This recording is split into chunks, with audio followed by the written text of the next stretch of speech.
Alright guys, good morning. Welcome po ulit sa kalsada again. I just wanna show you something guys. Time check at 7:50 in the morning. So makarating tayo ng alas 8 dun sa area ni Mrs. Gawa nang ihatid natin siya papasok. Dito pag gantong oras talaga ay grabe kalala yung traffic o daming motor, sasakyan. So katulad niyan, may biglang tumawid. So malamig-lamig pa yung panahon, gawa ng parang uulan na ewan, pero lakas pa yung hangin.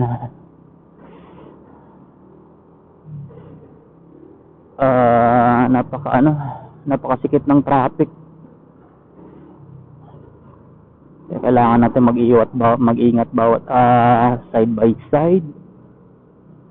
So expected natin sana makarating tayo ng alas 8 doon sa area na ating pupuntahan. Welcome po ulit sa kalsada ng Taiwan mga boss, mo manager. Dikdikan yung traffic mga boss.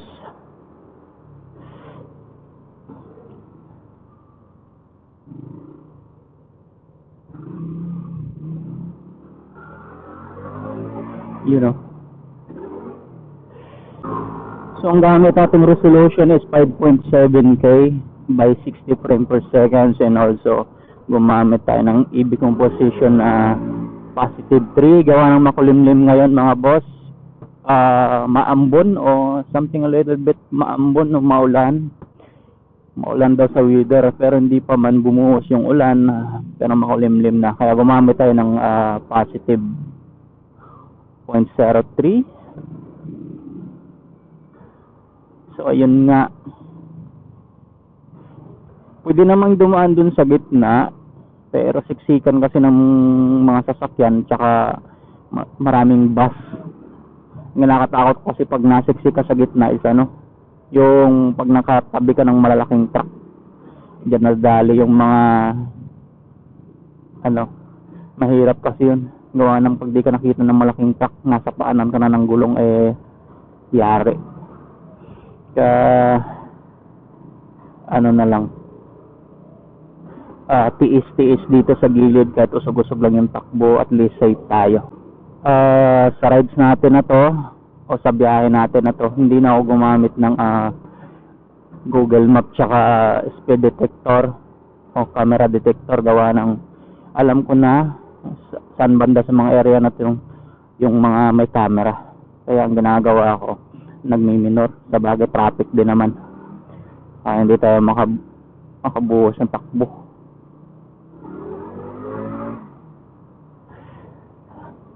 Alam naman natin yung saan banda yung may camera. So ang mangyayari, na lang,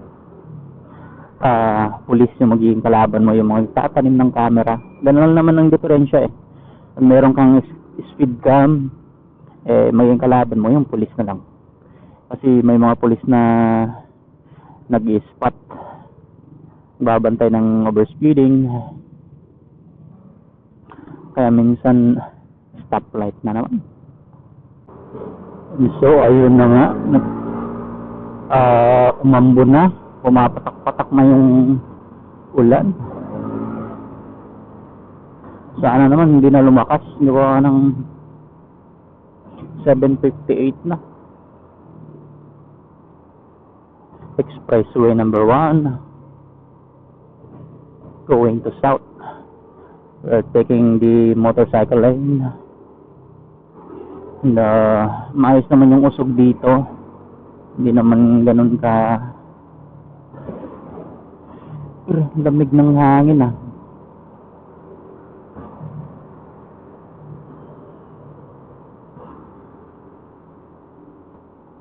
hindi naman ganun kalala. Nakakatakot lang kasi pag nakatabi ka ng malaking truck o yung bus na to. Actually yung bus medyo side pa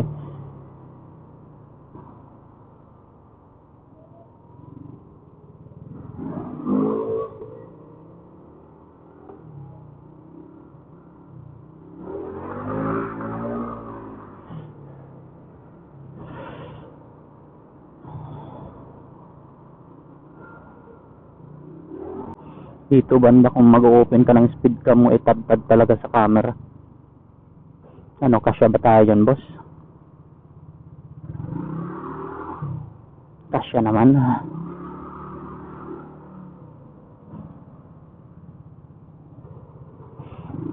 Maganda pa pagka ganito sabihan mo yung malaking bus na yan, kasi yung bus kasi dito yung driver is nasa baba, kaya nakikita pagka kahit sa gilid ng bus o sa baba, sa harap mismo ng bus, kitang kita kung may motor. Hindi ka tulad ng truck talaga sa mga blind spot hindi ka nakikita. Stoplight. Ayun ng mga boss, ganun pa rin yung situation natin. Basta dito banda baka malakas yung ulan kanina, lakas ng hangin. Stoplight again. So it's 8:03 mga boss, alas 8 na talaga. Mapalo yan. Mapalo tayo sa ihatid natin. Wala traffic late na ako nakaalis. So 16 seconds. So 8:03 mga boss, malapit naman tayo sa ating destination. Dito banda hindi na ganun kalala o kasiksikan yung traffic kahit papaano, kaya lang bumuelo pag buwelo ng konti, sabay minor,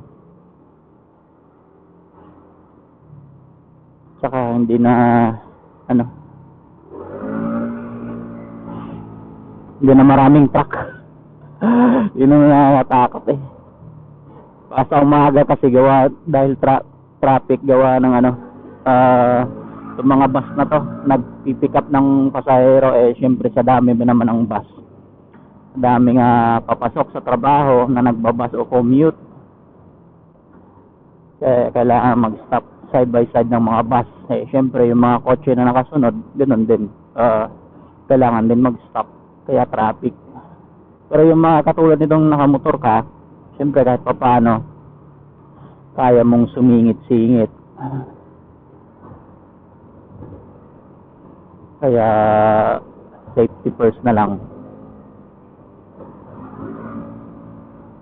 Stoplight again mga boss.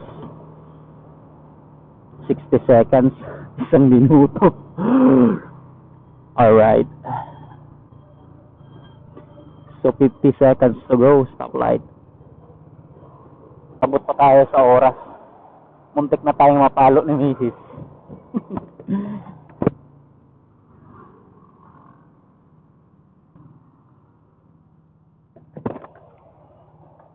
Muntik tayong mapalo mga boss. At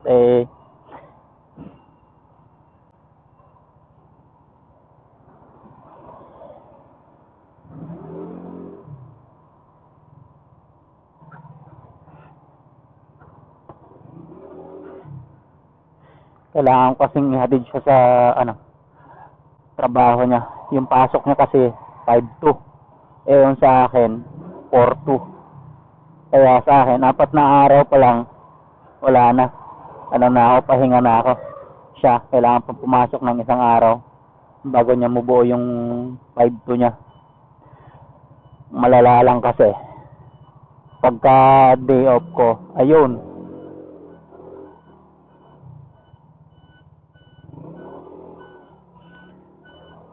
hatid sundo sa trabaho.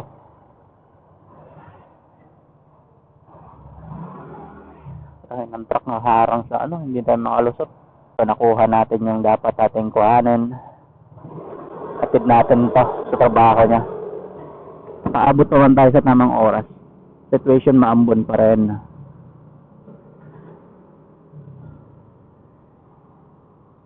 Natawid. So kagandahan lang kasi dito sa kanila, sa company nila, 8 to 5 yung pasok, pero yung kung 8:30 pwede pa silang naglalakad pa lang. Dapat 8:30 na kapag nasa loob na. Katulad sa amin pag sinabing 8 to 8, talaga dapat before 8 nandun ka na sa loob. Masyadong naman naulan, parang maambon lang na ewan, pero sobrang lamig na. Siguro tatagal pa to. Hindi siya maulan. Alam mo, parang patak-patak lang ng tubig. Ambon. Kaya hindi mo ramdam na Alright. Good morning po sa lahat. Thank you so much for watching this video. Power. Leaning to the left. Looking to the right.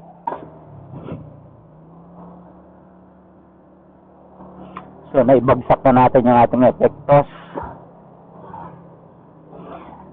Mangyayari ngayon, hanap tayong papagkakainan. Gawa ng pangit kasi yung pagkain sa company. Pintang, pangit yung pintang. Kaya hanap tayong pagkain, madulas yung kalsada. Dito tayo sa kabila, nag-bypass. Kabilang daan. Ayan nga, speaking of trabaho, dito, luckily, yung mga sinuwerte sa company, nagkaroon ng chance about pagkaroon ng middle class o blue collar daw. Pero para saan, pinakagusto ko kung sakali lang naman syempre magkaroon ng 1 to sawa ng trabaho, if ever. Trabaho lang naman. Naka naman, truck na to. Nakatakot na gano'n. Yung iba, sinuwerte sa company nila, meron silang chance na magtagal dito. Standard 12 years hanggang 12 years lang dito sa Taiwan yung kontrata ng mga standard, pero yung iba tumagal na 15, may 20, sobra pa nga. Yung iba dito na tumanda, mga kasama ko ibang nagmumotor, tumanda na talaga dito. It is karoon sila ng chance na magkaroon ng 1 to sawa na trabaho dito. Depende sa company. Kaya pag sinuwerte ka sa company mo, ay grab the opportunity na lang. Pero syempre hindi naman lahat. Yung iba kahit malalaking company, na-expect mo na may ganyan, hindi. Mostly yung mga maliliit pa lang, 1, 2, 3, 4 lang na may branch, may chance na magkaroon ng ganun. Pero tulad sa amin, malaking company pero wala. Asa. Pero I don't know, meron pa naman 4 years. 3 to 4 years ba? Yes, 3 to 4 years kung anong magiging desisyon ng hukom. Alright. So time check it sa 8:22 in the morning. Maluwag na yung kalsada. Basa yung kalsada pero maluwag. Hindi katulad kanina grabe. Sugsugan talaga yung traffic. Oras ng papasok sa trabaho. Tsaka syempre yung mga pauwi sa trabaho. Stop tight mga boss. Itong hawak na camera o gamit na camera, Insta360X5 na Championship Edition. Yung motor natin dala ganun pa rin na Kymco KRB 180 o Kymco KRB na moto. Sobra 3 years.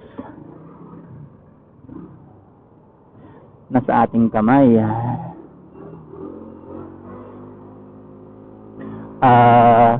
Yo, kala ko sino kumakaway-kaway. So yung recording natin ngayon, ganun pa rin, trial and error. Trial and error. Yung ginamit nating clamp, yung isa yung parang mali, maiksi lang, tapos hindi tayo gumamit ng selfie stick. So last upload natin, yung unang upload natin, gumamit tayo ng selfie stick tsaka yung double clamp. So ngayon, isang clamp na lang na may screw sa dulo. Yun yung gamit natin. Maiksi, nasa handlebar lang natin. So look for motorcycle lane. Nasa handlebar lang naka-clip. Walang extension na selfie stick. So di ko alam kung maganda ba yung kuha upon editing, malalaman na lang natin. Right. So chill rides lang tayo. Taipei, Taoyuan.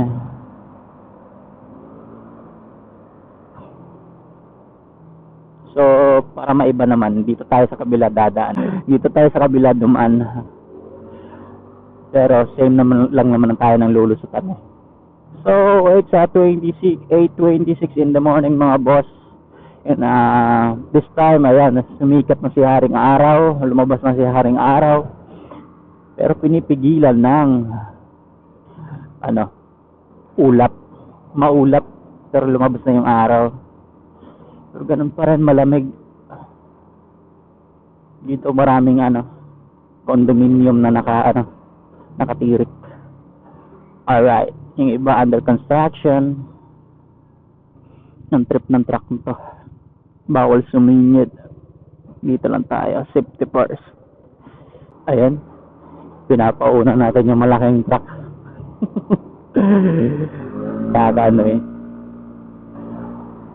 since babagal o wala nang stoplight. Ayun, dito maganda yung mga condominium, mga building na daanan natin. Ayan, kaya ako may iba naman yung image background natin. Alright, good morning. Hindi ko alam kung wide pa rin yung kuha nito, since hindi tayo gumamit ng selfie stick. Dilaw sabay pula. Hindi tayo gumamit ng selfie stick. Tapos yung maiksi na mount yung gamit namin o clamp. Alright. So ngayon ko lang napansin siguro hindi naman 50% o 60%, I don't know, basta hindi siya full charge. Kalahati o sobra kalahati yung battery. Nakailang clip din tayo mga boss. Until now hindi pa siya nalubat. Ewan ko ilang percentage to, pero matagal din naman pala malubat yung battery nitong Enspa 360X5. I was thinking that madali lang to malubat, pero matagal, nakailang clip na rin tayo simula nung pag-alis natin o simula yung starting natin mag-capture ng video. Until now medyo hindi pa naman nagpula yung battery, pero kukunti na siya. Pero at least napakahaba. Medyo malakas yung hangin dito. Hindi naman continuous yung ating recording, pa-clip-clip lang. 50 seconds, 1 minute, 1 minute and 30 seconds, something ganun. Hindi mahaba, umabot ng ilang minuto. Clip lang. Kaya siguro humaba yung battery kahit na hindi pa siya full charge. Pero ang kagandahan lang nito mga boss, you can use it without battery as long as meron kang cord na type C. And syempre meron kang charging port sa motor, or else meron kang hawak na power bank. Diba? Sulit. Hindi ako nagsisisi pagbili ko nito. Gawa ng syempre napaka talaga handy, and syempre mga gamit ko naman. The first time na nag-export ako or upload, nung pinanood ko mismo sarili ko, which is napakaganda talaga. Stoplight within 40 seconds. So doon na lang tayo hanap ng pagkain sa malapit sa area natin para stoplight pa rin 16 seconds para malapit na tayo sa ating area. Ano ba talaga, parang masarap kasi yung sabaw dun, kaya mas trip ko kumain dun if ever. Hindi na tayo nag-open ng camera detector, speed cam detector, gawa ng alam naman natin dito saan banda naka-allocate, nakalagay yung mga camera sa overspeeding. Saka pangalawa, hindi naman ano yan, sumingit. Hindi naman ganun kalakas yung takbo natin ngayon. Media 20, 30, 50, 60. Yan ang maximum natin. Chill rides lang. Hindi naman ako nagmamadali eh. Dito banda may camera. Ayan. Nakakagutom na. Nalalapit na tayo sa ano natin. Ay, anong araw ba ngayon? Bukas, every Monday lang naman yata sarado sila kay. Si Mamski naman every Sunday. Tama ba? Malalaman sana bukas. Gawa ng sarap humigop ng sabaw ngayon. Malamig ang panahon. Maambon. Something a little bit rainy. Maambon na maulan na ewan. Makulimlim. May mga naka-install na camera o speed limit mga bosses dito sa mga malapit sa school, police station, mga government building o government office, like fire station,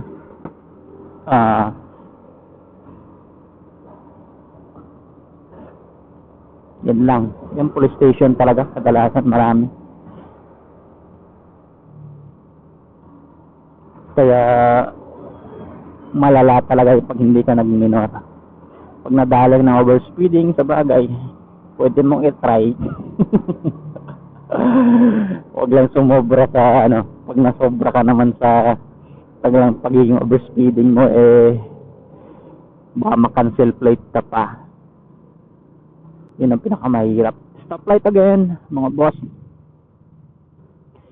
Makulimlim na makulimlim. Buti hindi naman na bagsak yung ulan.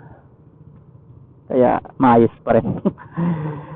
So nalalapit na tayo sa area na alam natin pwedeng o area ng dilaw sabay pula. Pwedeng pagkainan o karenderya.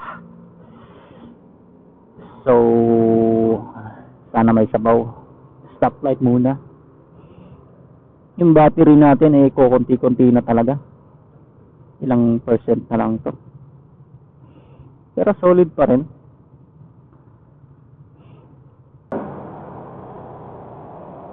So hanap tayo na dito. Lakas ng hangin. Bypass.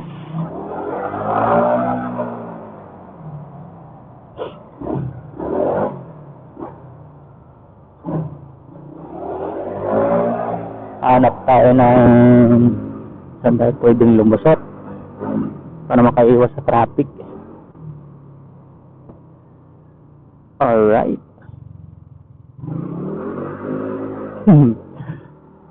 Iskinita by iskinita.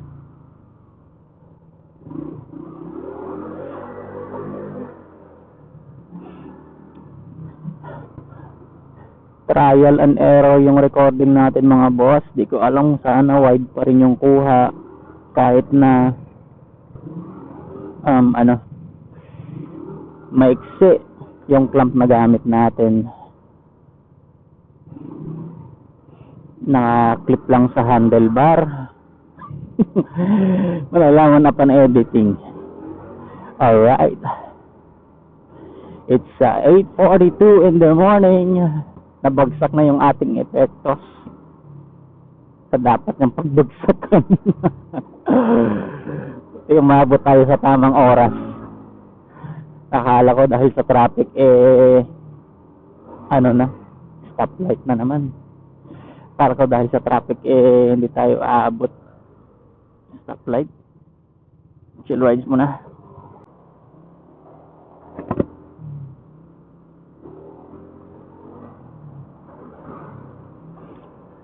Alright, here we are mga boss sa karinderya. Sana ay may sabaw ng mga higop ng sabaw. Ano yan?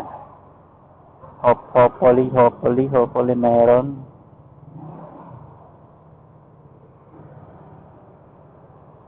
Dito na tayo magparking malapit sa